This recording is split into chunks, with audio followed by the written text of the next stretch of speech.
Dictation गति 80 शब्द प्रति मिनट स्टार्ट। उपाध्यक्ष महोदय, अगर भारत की आर्थिक व्यवस्था को हम देखें तो यह कहने में कोई त्रुटि नहीं होगी कि कृषि उसका आधार है। किसी भी देश की सामाजिक और आर्थिक स्थिति उस देश की भूमि की उत्पादन शक्ति पर निर्भर रहा करती है।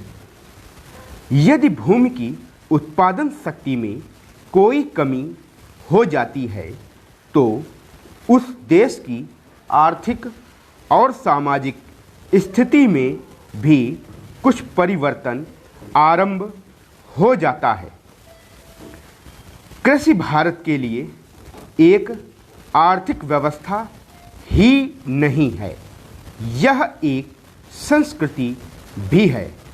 जो लोग आंदोलन में विश्वास रखते हैं, इनको पता ही होगा कि जितने भी आंदोलन इस देश में होते हैं वे समाज के नाम से, धर्म के नाम से, जाति के नाम से या राजनीति के नाम से होते हैं। ऐसे आंदोलनों में कोई भी समाज शामिल हो, लेकिन कृषि समाज उसमें शामिल नहीं होता है। उस आंदोलन के साथ कृषि समाज की सहानुभूति भी नहीं होती है।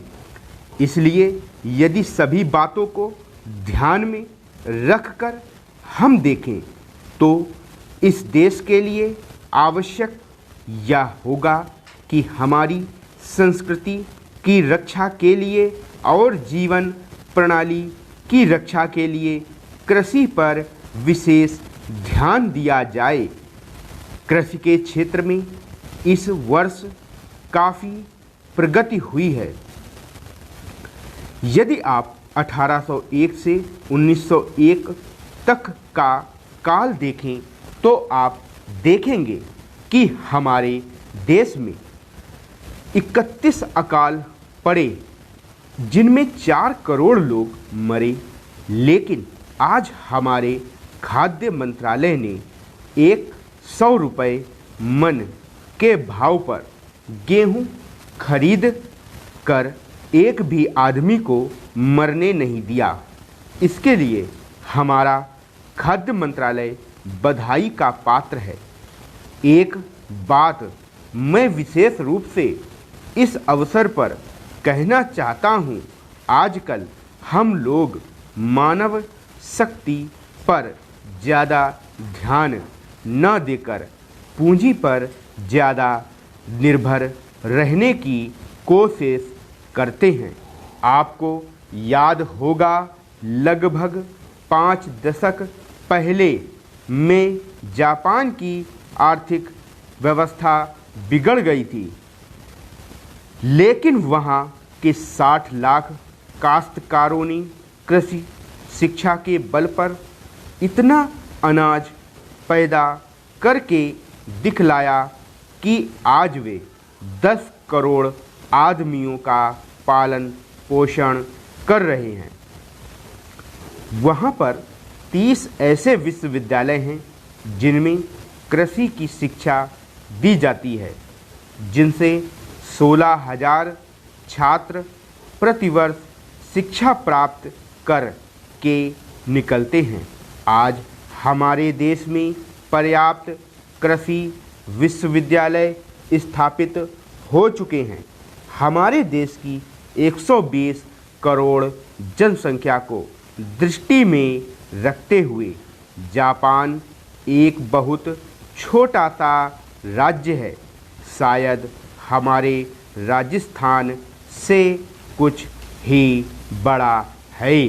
उपाध्यक्ष महोदय, यह ठीक है कि हम प्रगतिशील हैं, लेकिन हमारी गति में तेजी आनी चाहिए। श्रम की तरफ हमारा अधिक ध्यान जाना चाहिए।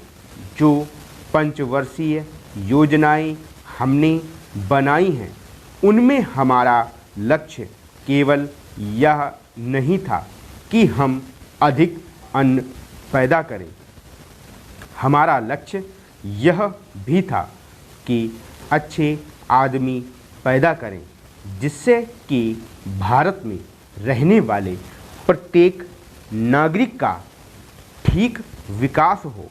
मैं इस बात से सहमत हूँ कि राज्यों में जहाँ बहुमत के आधार पर विरोधी दलों की सरकारें हैं, उनको तोड़ने का अधिकार केंद्र को नहीं होना चाहिए, लेकिन फिर भी हमें स्थिति को देखते हुए भेद करना चाहिए।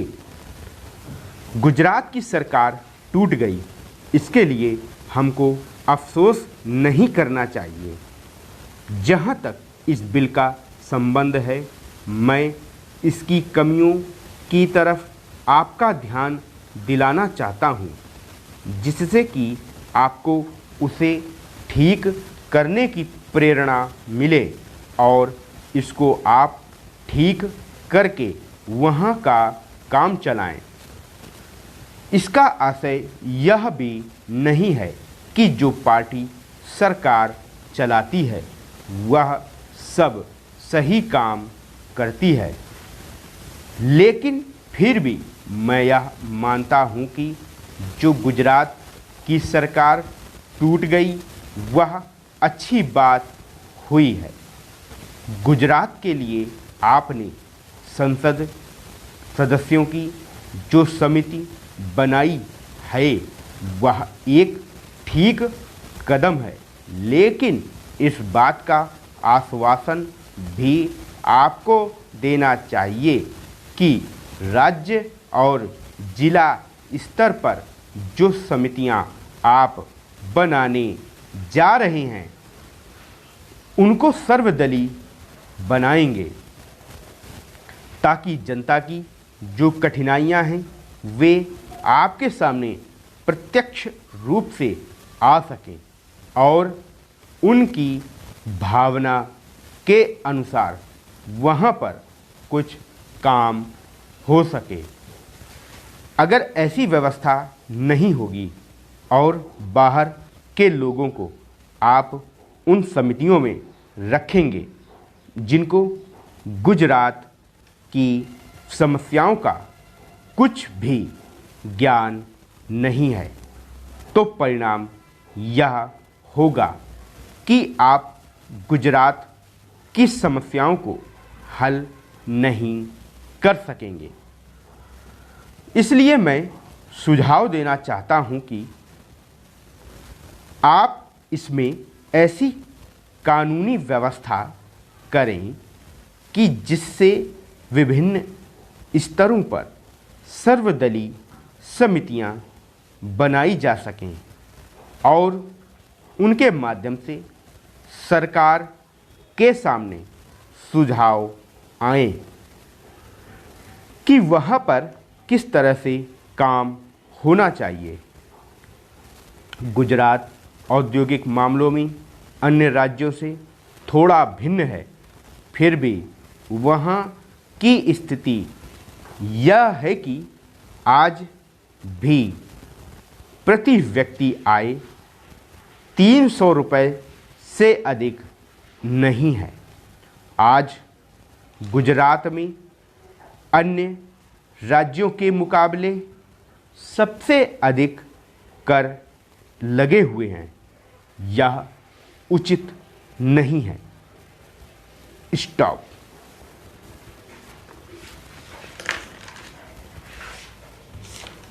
अगर आप हमारे पेड ग्रुप से जुड़ना चाहते हैं तो आप नीचे दिए गए टेलीग्राम नंबर पर संपर्क कर सकते हैं। पेड ग्रुप में आपको डेली डिक्टेशन और उनकी आउटलाइन उपलब्ध करवाई जाएंगी।